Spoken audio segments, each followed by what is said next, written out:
السلام علیکم ورحمۃ اللہ وبرکاتہ۔ الحمدللہ رب العالمین، والصلاۃ والسلام علی رسولہ الامین ومن تبعہم بإحسان الی یوم الدین، اما بعد۔ عقیدے کے اس 9ویں سبق میں اور 7ویں درس میں عنوان ہے عقیدہ توحید کی اہمیت۔ عقیدہ توحید کی اہمیت۔ چنانچہ پہلا سوال ہے، اللہ سے ہمارا پہلا عہد کیا ہے؟ کسی سے وعدہ کرتے ہیں پختہ عہد و پیمان، تو اللہ سے ہمارا پہلا عہد کیا ہے؟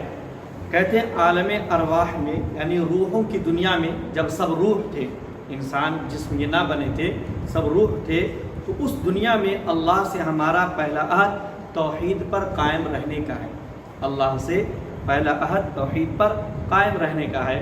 چنانچہ اللہ رب العالمین نے قرآن مجید میں اس کا ذکر فرمایا اور بیان کیا کہ بنی آدم کی پشتوں سے ہم نے سارے انسانوں کو نکالا اور ان سے یہ سوال کیا، وَأَشْهَدَهُمْ عَلَىٰ أَنفُسِهِمْ أَلَسْتُ بِرَبِّكُمْ، ان سے انہی پر گواہی لی، أَلَسْتُ بِرَبِّكُمْ، کیا میں تمہارا رب نہیں ہوں؟ قَالُوا بَلَىٰ، ہم سب نے کہا تھا کہ ہاں کیوں نہیں، آپ ہی ہمارے رب ہیں۔ تو ہم جب انسانی شکل میں نہیں پیدا کیے گئے تھے، اسی وقت اللہ رب العالمین نے ہم سے یہ عہد و پیمان لے لیا تھا کہ ہم اس کی توحید پر قائم رہیں گے۔ دوسرا سوال ہے، اللہ نے جنوں اور انسانوں کو کس مقصد کے لیے پیدا کیا؟ جنوں اور انسانوں کو کس مقصد کے لیے پیدا کیا؟ چنانچہ جواب میں اللہ نے جنوں اور انسانوں کو صرف اپنی عبادت کرنے کے لیے، صرف اپنی عبادت کرنے کے لیے، یعنی توحید پر عمل کرنے کے لیے پیدا کیا ہے۔ توحید پر یعنی اللہ رب العالمین کو ایک جانا جائے، اس پر عمل کرنے کے لیے پیدا کیا ہے۔ جیسا کہ اللہ رب العالمین نے سورۃ الذاریات میں فرمایا، وَمَا خَلَقْتُ الْجِنَّ وَالْإِنسَ إِلَّا لِيَعْبُدُونَ، کہ میں نے جنوں اور انسانوں کو صرف اپنی عبادت کے لیے، اور لیعبدون کی تفسیر جو ہے یوحدون ہے، تاکہ وہ مجھے اکیلا مانے۔ وہی ہے کہ توحید پر عمل کرنے کے لیے پیدا کیا ہے۔ کہتے ہیں تمام انبیاء نے اپنی قوموں کو سب سے پہلے کس بات کی دعوت دی؟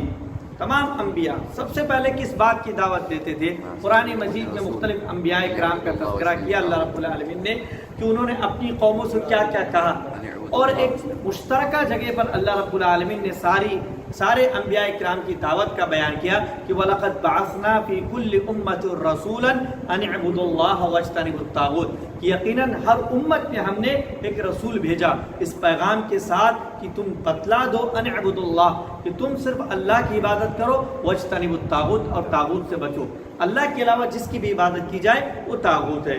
چنانچہ اسی لیے جواب میں کہا گیا تمام انبیاء نے اپنی قوموں کو سب سے پہلے توحید کی دعوت دی کہ صرف اللہ رب العالمین کو اکیلا ماننا ہے، اسی کی عبادت کرنی ہے، کوئی اور معبود نہیں ہے۔ کہتے ہیں آسمانی کتابوں کی اولین تعلیم کیا ہے؟ آسمانی جو کتابیں نازل ہوئی، جیسے ہمیں معلوم ہے قرآن ہے، زبور ہے، تورات ہے، انجیل ہے، صحیفے ہیں مختلف، تو جتنی بھی کتابیں نازل ہوئی ان میں سب سے پہلی تعلیم کیا تھی؟ سب سے پہلی بات جس کی طرف اللہ رب العالمین نے روشنی ڈالی وہ کیا تھی؟ چنانچہ آسمانی کتابوں کی اولین تعلیم عقیدہ توحید ہے۔ سب سے زیادہ زور اور سب سے پہلی بات جو بیان کی جاتی تھی وہ یہ کہ توحید، اللہ رب العالمین کو ایک جاننا، اللہ رب العالمین کو ایک جاننا۔ کہتے ہیں قرآن مجید کی ہر آیت کا تعلق کس مضمون سے؟ قرآن مجید کی اتنی ساری آیتیں ہیں لیکن ہر آیت کا تعلق کس مضمون سے ہے؟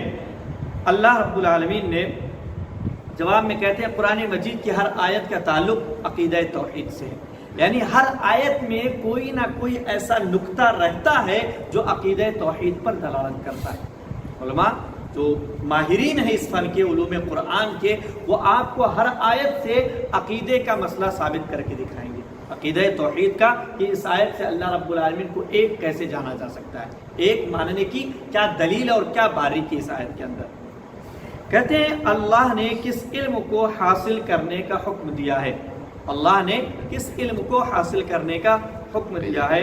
چنانچہ اللہ نے علم توحید کو حاصل کرنے کا حکم دیا، اپنے نبی صلی اللہ علیہ وسلم سے فرمایا فَعَلَمْ أَنَّهُ لَا إِلَهَ إِلَّا اللَّهُ، جان جاؤ کہ اس کے سوا کوئی معبود برحق نہیں۔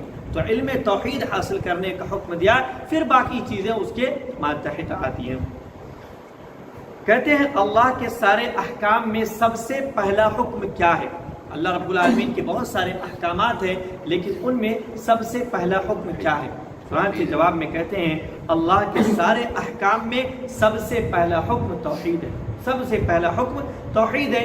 عبداللہ ابن عباس رضی اللہ عنہما سے یہ تفسیر مروی ہے کہ قرآن مجید میں جہاں کہیں بھی عبادت کا حکم دیا گیا ہے اس سے مراد توحید ہے، اس کی تفسیر توحید سے کی گئی ہے۔ چنانچہ قرآن مجید میں آپ جب سورہ فاتحہ پڑھیں گے، سورہ فاتحہ کے بعد سورہ بقرہ شروع کریں گے تو سورہ بقرہ میں سب سے پہلا حکم، آرڈر جسے کہتے ہیں، آرڈر جو دیا گیا وہ یہی کہ یا ایھا الناس اعبدوا ربکم، یا ایھا الناس اعبدوا ربکم الذی خلقکم والذین من قبلکم لعلکم تتقون، کہ اپنے اس رب کی عبادت کرو جس نے تم کو پیدا کیا۔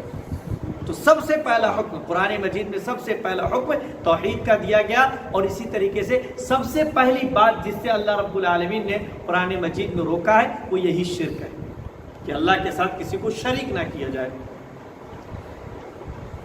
چنانچہ اللہ کے سارے احکام میں سب سے پہلا حکم توحید ہے، احکام میں سب سے پہلا حکم توحید ہے، اور اسلام لانے کے لیے بھی جو ارکان اسلام ہے ان میں بھی سب سے پہلی چیز توحید ہے۔ کہتے ہیں نماز و زکوٰۃ جیسے عظیم فرائض سے پہلے کس فریضے کا حکم ہے؟ پہلے نماز پڑھنے کا حکم نہیں دیا جائے گا، پہلے زکوٰۃ پڑھنے کا حکم نہیں دیا جائے گا، کوئی مالدار تو سے حج کرنے کا حکم نہیں دیا جائے گا، سب سے پہلے کس بات کا حکم دیا جائے گا؟ چنانچہ نماز و زکوٰۃ جیسے عظیم فرائض سے پہلے فریضہ توحید کا حکم ہے۔ فریضہ توحید کا حکم ہے کہ پہلے اللہ رب العالمین کی وحدانیت پر ایمان لاؤ، اللہ رب العالمین کی وحدانیت پر ایمان لاؤ، اس کے بعد دیگر چیزیں۔ جب تک اللہ رب العالمین کی وحدانیت پر بندہ ایمان نہیں لائے گا دیگر چیزوں کا کوئی مطلب نہیں ہوگا، اس کے سارے اعمال توحید کے بغیر بے سود ہیں، کوئی فائدہ نہیں پہنچانے والے۔ اللہ رب العالمین نے فرمایا وَقَدِمْنَا إِلَى مَا عَمِلُوا مِنْ عَمَلٍ فَجَعَلْنَاهُ هَبَاءً مَنْثُورًا، کہ ان کے کیے ہوئے اعمال کے پاس ہم آئیں گے اور اسے اڑتے ہوئے ذرات کے مانند بے حیثیت۔ اگر توحید نہیں ہے تو اعمال کتنے بھی کر لیے جائیں سارے اعمال بے حیثیت ہوں گے، بے نفع ہوں گے، اس لیے توحید سب سے پہلا فریضہ ہے۔ کہتے ہیں بندہ مومن کے لیے آخری واجب کیا ہے؟ پہلا واجب توحید ہے اور آخری واجب کیا ہے؟ چنانچہ کہتے ہیں بندہ مومن کے لیے آخری واجب توحید کا اقرار کرنا ہے، آخری واجب توحید کا اقرار کرنا ہے کہ زندگی کی ابتدا بھی توحید سے ہو اور انتہا بھی توحید سے ہو۔ بندہ مرنے سے پہلے اگر توحید سے مکر گیا، توحید سے پھر گیا تو پھر اس کی آخرت برباد ہے، ساری زندگی کے سارے اعمال برباد ہو جائیں گے۔ اگر توحید آخری وقت میں بھی اس نے اگر توحید کو چھوڑ دیا تو زندگی کے کسی لمحے میں بھی توحید کو، اور بالخصوص ابتدا اور انتہا میں توحید کو نہیں چھوڑا جا سکتا، کیونکہ توحید سے آغاز ہے اور توحید سے انتہا ہے۔ یہی وجہ ہے کہ آپ قرآن مجید میں غور کریں کہ ایک مقام پر اللہ رب العالمین نے 18 انبیاء کرام کا ذکر کیا، موسیٰ، عیسیٰ اور دیگر بڑے بڑے جلیل القدر انبیاء کرام کا تذکرہ کیا اور بیان کیا وَلَوْ أَشْرَكُوا لَحَبِطَ عَنْهُمْ مَا كَانُوا يَعْمَلُونَ، اگر یہ بھی شرک کرتے تو ان کے بھی سارے اعمال برباد ہو جاتے، یعنی ان کی توحید میں بھی اگر خلل ہوتا تو سارے اعمال ان کے برباد ہو جاتے۔ آپ غور کریں اللہ رب العالمین نے یہ بات کیوں بیان کی؟ انبیاء سے، رسولوں سے شرک جیسا گناہ کبھی سرزد نہیں ہو سکتا، اور نہ ہوا، شرک جیسا گناہ کبھی نہیں ہو سکتا، لیکن اپنی امت کو اللہ رب العالمین نے، اپنے بندوں کو شرک کی قباحت، اس کی شناعت، اس کی خطرناکی کو بیان کرنے کے لیے، احساس کرانے کے لیے کہ دیکھو تم ہو، عام انسان ہو، میرے سب سے محبوب بندے، میرے نبی، میرے انبیاء، میرے رسول، وہ بھی جو زندگی بھر نیکیاں کرتے رہتے ہیں، ان سے بھی اگر شرک جیسا گناہ اور توحید میں خلل ہو جاتا تو ان کے بھی سارے اعمال برباد ہو جاتے۔ تو اس طور پر اللہ رب العالمین نے توحید کی سختی پر تعلیم دی ہے اور شرک سے بچنے کے لیے انتہائی توجہ دلائی ہے۔ اس کے بعد کہتے ہیں سب سے پہلی بیعت کس کام کے لیے لی گئی؟ سب سے پہلی بیعت اللہ کے رسول صلی اللہ علیہ وسلم کے پاس وقت آتے تھے، لوگ آتے تھے ملاقات کرنے یا اور مواقع پر ملاقات ہوتی تھی تو ان سے بیعت لی جاتی تھی کہ عہد کرو۔ تو سب سے پہلی بیعت کس چیز کے لی جاتی تھی؟ سب سے پہلی بیعت توحید کے لیے لی گئی، کہ اللہ ہی کی عبادت کرو گے اور اس کے ساتھ شرک نہ کرو گے، کوئی بھی ہو، چاہے وہ عورتوں سے یا پھر مردوں سے۔ جب بیعت ہوتی تھی تو سب سے پہلی بیعت توحید کے لیے لی گئی کہ اللہ ہی کی عبادت کرو گے اور اللہ کے ساتھ شرک نہیں کرو گے، اس کے بعد دیگر چیزوں کی بیعت لی جاتی تھی۔ کہتے ہیں اسلام کے ارکان میں سب سے پہلا رکن کیا ہے؟ اسلام کے ارکان میں سب سے پہلا رکن کیا ہے؟ کتنے ارکان ہیں اسلام کے؟ 5 ارکان ہیں۔ ان میں سب سے پہلا رکن کیا ہے؟ سب سے پہلا رکن عقیدہ توحید ہے۔ چنانچہ کہتے ہیں اسلام کے ارکان میں سب سے پہلا رکن عقیدہ توحید ہے، شہادت اللہ الہ الا اللہ، سب سے پہلا رکن عقیدہ توحید ہے۔ کہتے ہیں سب سے بڑا تقوی کیا ہے؟ سوال نمبر 12 ہے کہ سب سے بڑا تقوی کیا ہے؟ تقوی یعنی سب سے بڑی نیکی کیا ہے؟ سب سے بڑی وہ چیز کیا ہے؟ تقوی وہ پاور ہوتا ہے جو انسان کو گناہوں سے بچاتا ہے، جو انسان کو گناہوں سے بچاتا ہے۔ اور تقوی بڑا ہی مفید چیز ہے، بڑا ہی مفید چیز ہے کہ آدمی اگر متقی بن جائے پھر تو اس کے وارے نہارے ہو جاتے ہیں۔ چنانچہ کہتے ہیں سب سے بڑا تقوی عقیدہ توحید ہے، سب سے بڑا تقوی عقیدہ توحید ہے کہ بندے کے پاس اگر توحید کی دولت موجود ہے تب تو انشاءاللہ وہ کامیاب ہے، لیکن اگر توحید کی دولت سے وہ خالی ہے پھر وہ کسی بھی حال میں کامیاب نہیں ہو سکتا ہے۔ کہتے ہیں کون سا عمل جہاد سے افضل ہے؟ جہاد آدمی اپنی جان لگا دیتا ہے، اپنا مال لگا دیتا ہے، سب کچھ داؤں پر لگاتا ہے اور جہاد کرتا ہے، اس عمل سے بھی افضل عمل کون سا ہے؟ چنانچہ کہتے ہیں عقیدہ توحید جہاد سے افضل ہے، عقیدہ توحید جہاد سے افضل ہے۔ چنانچہ اگر کسی کے پاس عقیدہ توحید نہیں ہے اور وہ مسلمانوں کی لشکر میں، مسلمانوں کی فوج میں، مسلمانوں کی طرف سے لڑ رہا ہے تو اس کا لڑنا بے سود ہے، اسے کوئی نفع نہیں ملنے والا اس کا۔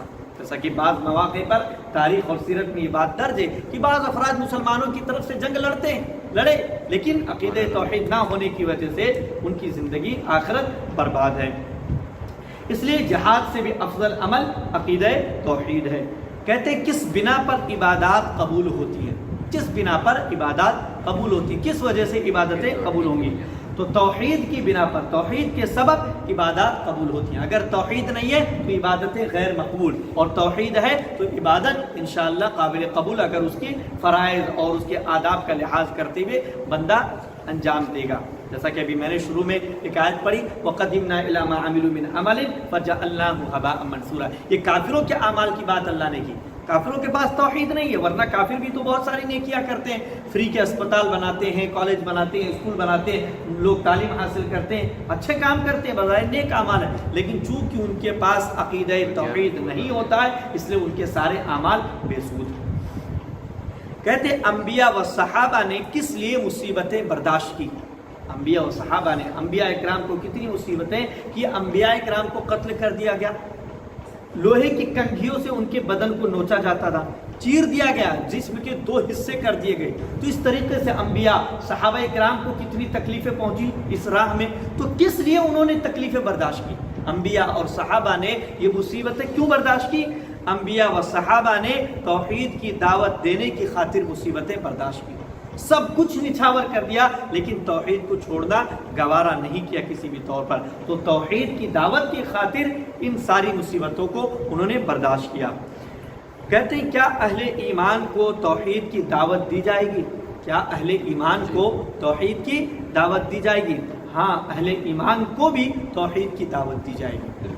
اہل ایمان، عام اہل ایمان ہے جن کے پاس توحید کا علم نہیں ہے صحیح طور پر، یا آج بھی بہت سارے اہل ایمان ہیں جن کو توحید کا صحیح علم نہیں ہے، صحیح معرفت نہیں ہے، تو ظاہر سی بات ہے ہم انہیں کافر تو نہیں کہہ رہے ہیں، لیکن توحید کا علم ان کو پیش کیا جائے گا، توحید کی دعوت دی جائے گی اور توحید کی حقانیت ان کے سامنے رکھی جائے گی، جیسا کہ سماج اور معاشرے میں علماء یہ فریضہ انجام دیتے ہیں۔ لہذا اہل ایمان کو بھی توحید کی دعوت دی جائے گی۔ اسی پر اکتفا کرتے ہیں۔ اللہ رب العالمین سے دعا گو کہ ہم تمام لوگوں کو عقیدہ توحید کی اہمیت کو سمجھنے، اس کے مطابق زندگی گزارنے اور اس کی نشر و اشاعت کرنے کی توفیق عطا فرمائے۔ آمین۔ تقبل یا رب العالمین۔ وآخر دعوانا ان الحمد للہ رب العالمین۔